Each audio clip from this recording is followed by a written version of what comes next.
sure it's a great day right here on 92 Independent Television. I almost said Independent Radio, sorry.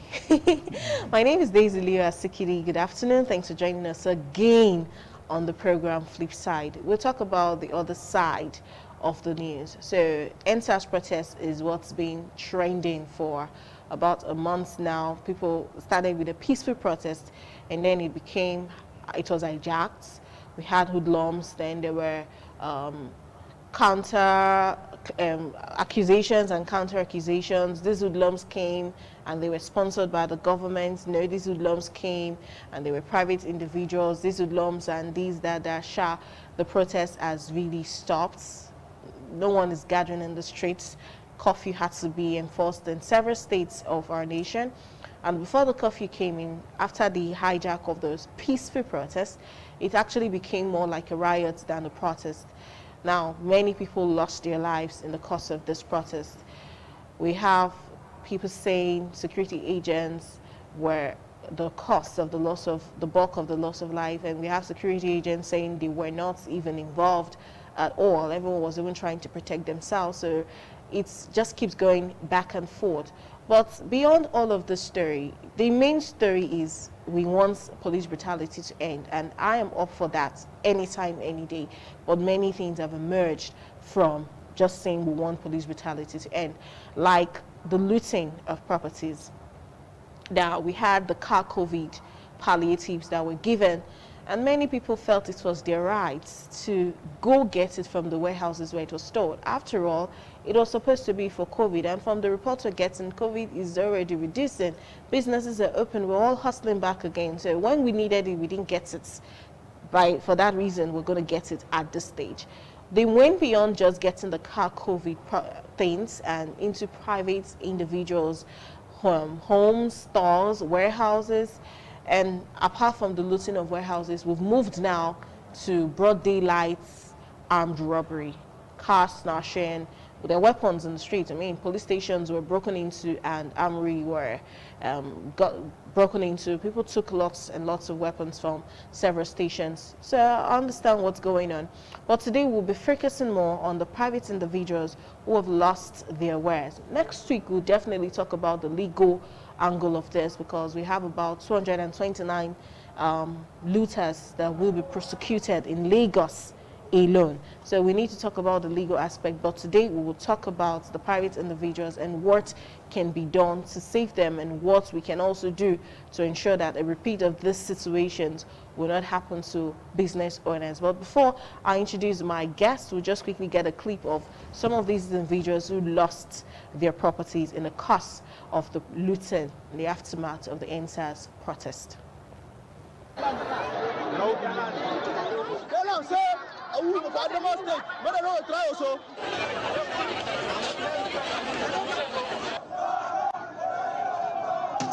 Our warehouses were looted, tractors were taken away, and all the commodity association in Adamawa State have suffered. Can you see people?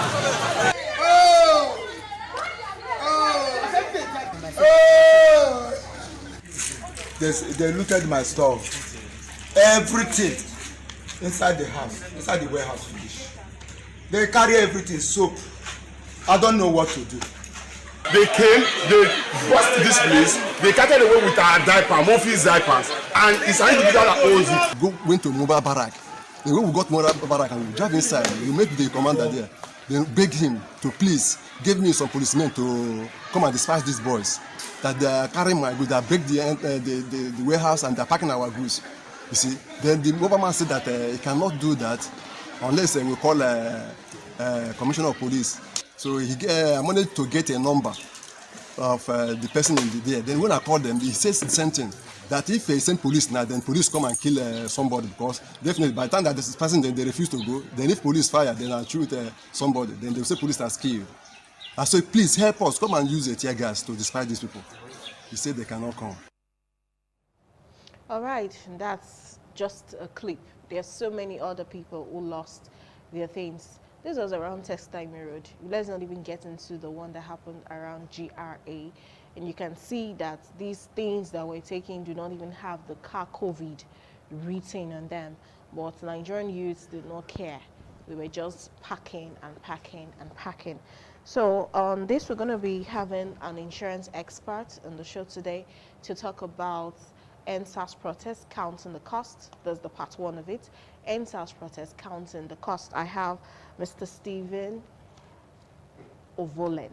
Thank you very much. Good to have you on the show today. Thank you very much. Okay, let's just hit the ground running.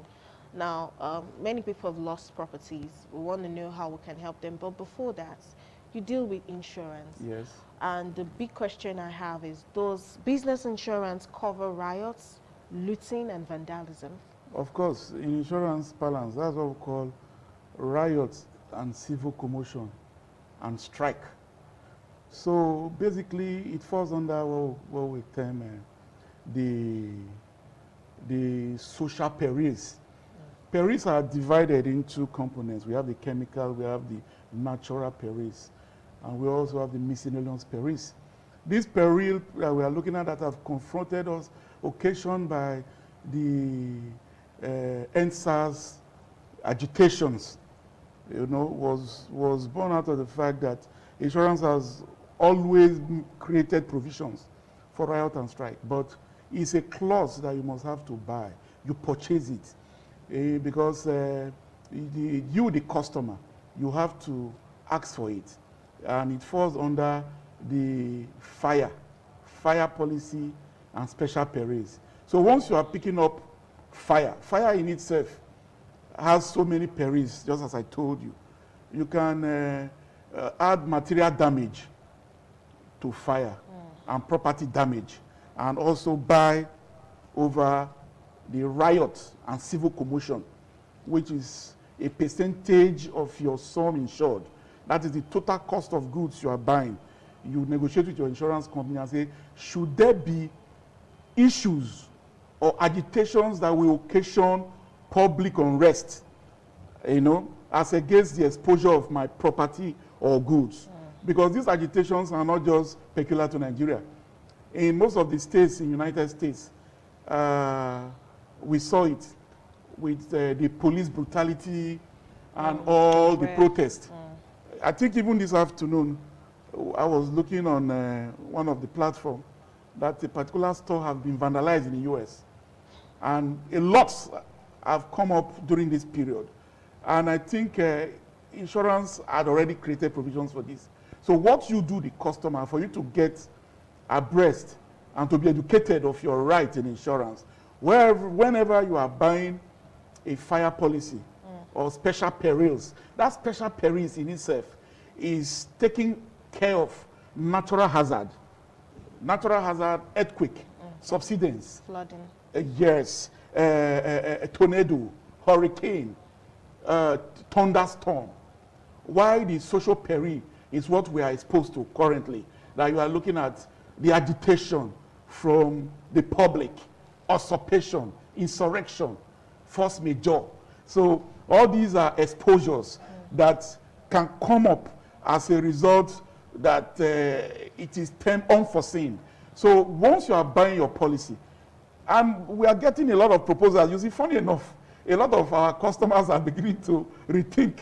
I was seeing proposals are coming in and out to say, please, for that my property are insured, kindly, what do we really do? I want to buy a particular cover to cover up riot and strike.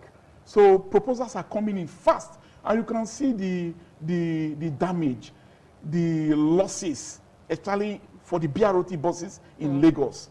I was wondering how the government can ever mitigate or recover from the extent of damage.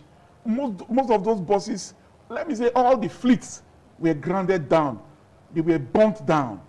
I pray that the state government could have used its wisdom to look at this narrow aspect of cover that covers the riot and civil commotion.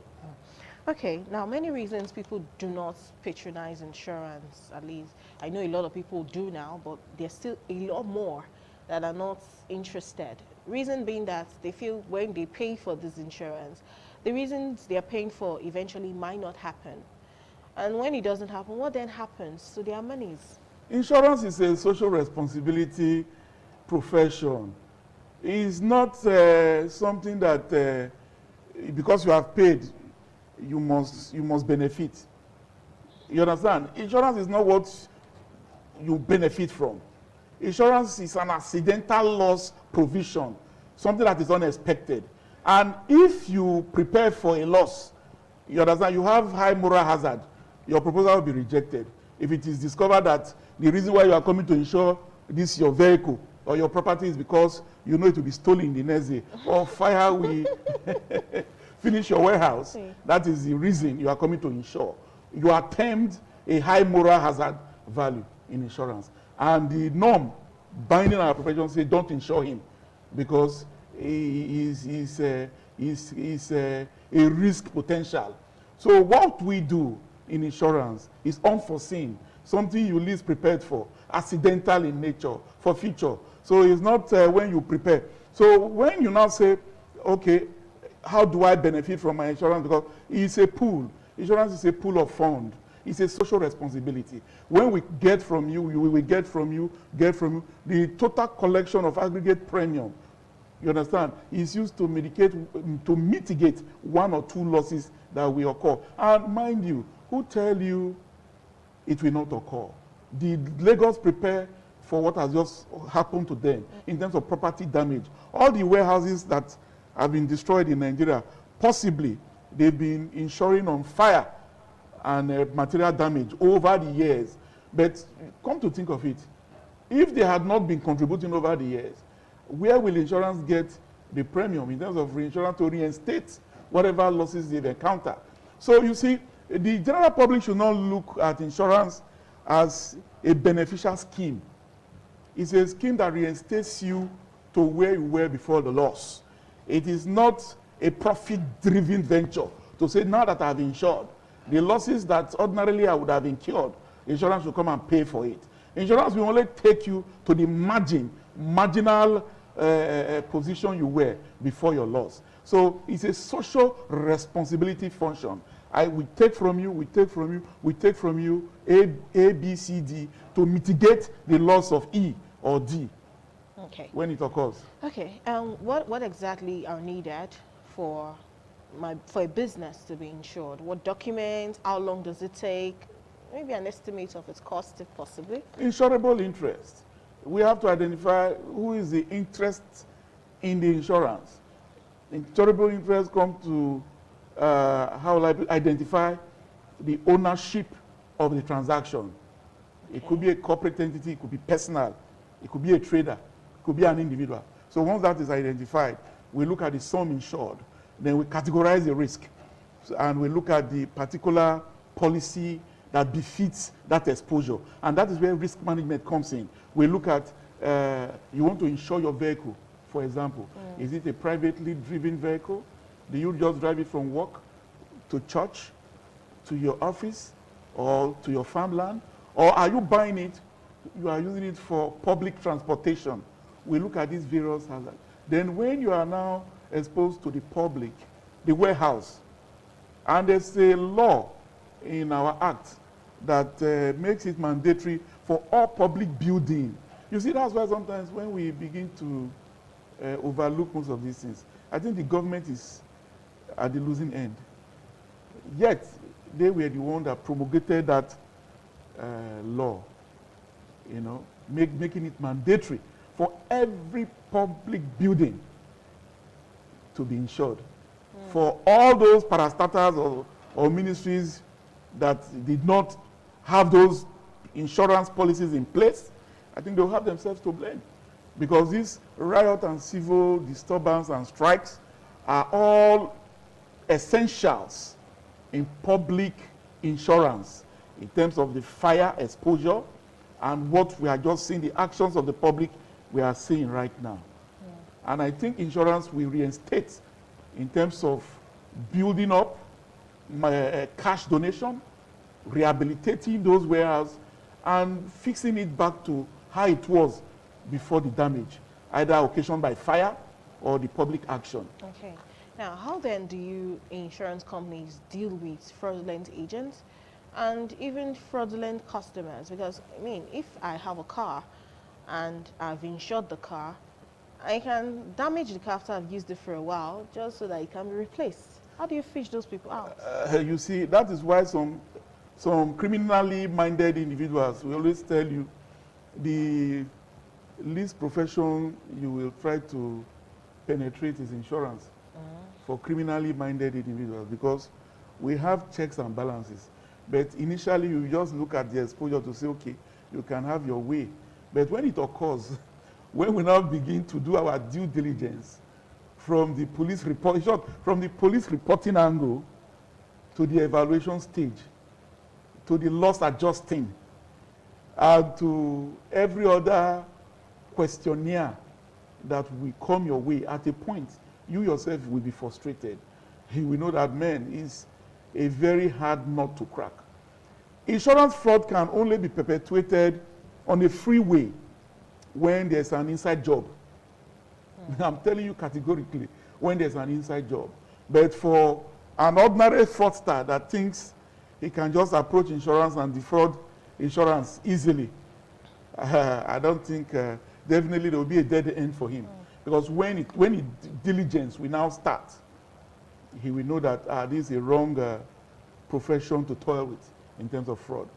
Now, back to the NSAS protesters and those who have lost their properties. As an individual, forget insurance now, what do you think we can do to help those who have lost so much, individuals who have lost? The government can always borrow. They like to borrow in Nigeria. But what can we do to help these people? When you say what can we, is it we, the members of the public? Yes, because we're the ones who also destroy their things. What we will do, we'll go to our various cells. When I mean cells, where we belong, where we worship, where we gather, your organization, your social organization, your secondary school alma mater, and a university old boys association or old girls association. So they have to go to their various cells and see how they can raise funds so that they can start from within, identify members that were affected within their circle, having optimized and how will I put it, having optimized the desires of those that actually incurred losses. They can now go external to the community, to the city, and to the public to ask and extend their social responsibility in terms of assistance for those that actually incurred losses with this NSAS protest. And I believe it's an eye-opener also, because nobody ever prepared for this. We were just recovering from the COVID incidents where a lot of business interruption. That COVID incident did not come by way of destruction. It came by way of business interruption through losses, financial losses because of the COVID. Why this other aspect just caught us unaware? We've not recovered from the COVID due to business interruption losses. There was riot and civil disturbance and destruction everywhere. And their primary target was business centers, businessmen and women that don't even really depend on government to survive. These businessmen and women have already created a niche by assisting government in the employment of some segment of unemployed graduates, and yet they've destroyed that business. It's going to take a while for them to catch up. And the government itself has not been able to have its own position in absorbing unemployed graduates. And right now, their infrastructures have been interrupted by way of destruction. So it's something that's really painful. It's really painful. Nobody planned for this. But I believe the government too should use this opportunity to begin to think out of the box, to prepare for all unforeseen circumstances that could arise as a result of this peculiar hazard that we are faced with. Especially since I believe more of these will happen real soon. The youth have actually seen that they can come out and complain and people would listen. I mean, Martin Luther King said riots is the voice of the unheard. So if they feel the people are listening to them, they've gotten international relevance to an extent. So anytime they need something, they definitely will be. It's in the streets, and there are so many things we need in this country. Now, the last question I'll be having on this topic today with you is, what should one consider before choosing an insurance company to patronize? Because there seem to be a whole lot of them now. And my friend works with one in Lagos, and he was saying he wants to go to another. And I'm like, so there are many. Many people don't know much about insurance. Thank God for the segment on TMI. Many people really did not know much. So what should we consider before we pick an insurance company so that we don't end up losing at the end of it all? What you consider as a customer or as a would-be client, insured, they call them insured. If I have to begin to use our language, Let me learn too. once you are a prospective insured, what you should do, the world is already a global village. You can go to your Google and look at the first best viable or the first 10 viable insurance company in terms of gross premium income, in terms of claim settlement.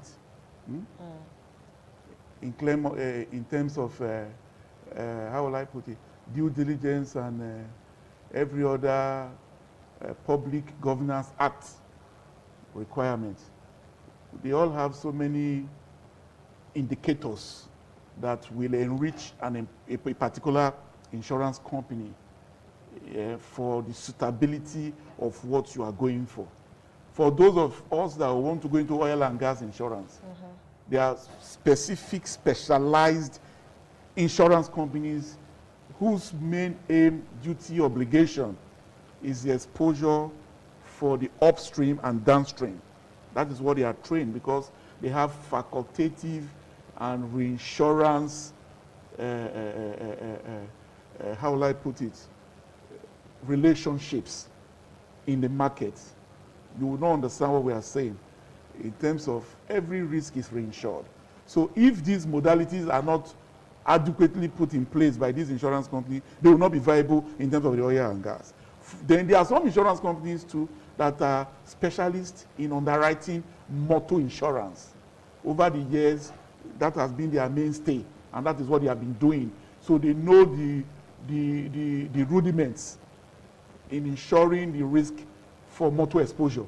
For this fire and material damage and special risk we are looking at, there are some insurance companies. So for you to identify the insurance company that will suit what you want, Google, go to the NIA portal and ask questions so that you will not be a layman.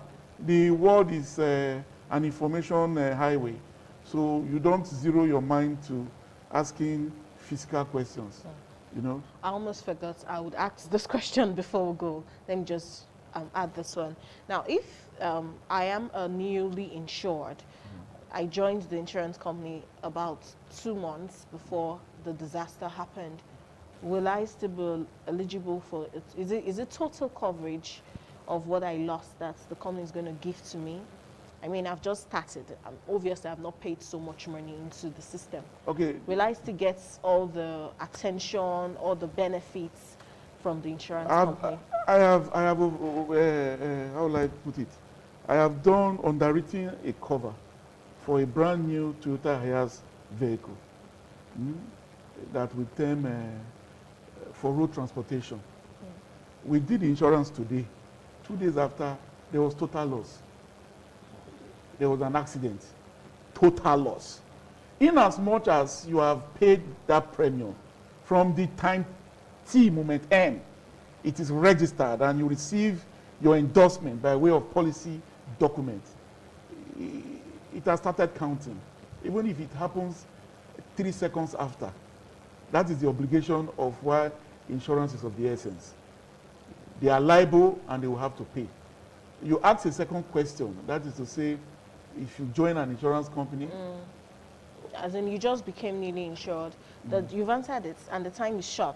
Will I still get all of Of course, time T moment M, you will be paid. everything? Everything. Wow. Then we were also talking about Is the it total movement, coverage? the movement of the insurance personnel. You get employed. How is it that we are so much? Then they can. That is why it makes it dynamic. The banking sector is like that. Any financially driven sector is like that. They will always do headhunts for those people that are the main players in a particular company. They hunt for them so that they can boost up their own profit. So for new insurance companies that are coming on board, they look for the key players in other companies to use to build up their profile. So you are not restricted. It's a very fluid industry and a very lovely one. And I believe you too, over time, you also encourage people to take up the profession. Okay. It's a good one. Thank you so much, Mr. Stephen, for your time today. So it was even an emergency, so we appreciate. Now, insurance is something that many people overlook. It's the first time on FLIPSIDE in 5 years that we are talking about insurance. We've talked about will, writing and all that, but insurance has never actually featured on this show for the past 5 years. But it's really such a delight that today we're able to talk about it. And now this whole protest thing, many people have lost their properties. Many are still going to lose much more. Now that we have hoodlums in the streets with weapons, let's not talk about the number of cars that will be snatched in the next couple of weeks. It's still going to take some time before everything settles back to normal. Let's not also forget that Christmas is just around the corner, so the hustle is going to triple for both the genuine people and even those that are not. Insuring your property is something I would encourage everyone to buy into. It's a very good idea. And if you know that you are in Nigeria, see, there are riots everywhere. Nigeria's situation is a very peculiar one.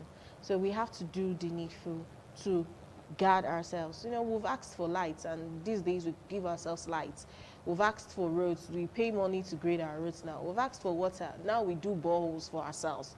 So if you cannot also get the proper security for your properties, then insurance definitely is one way to go so that you don't lose out everywhere.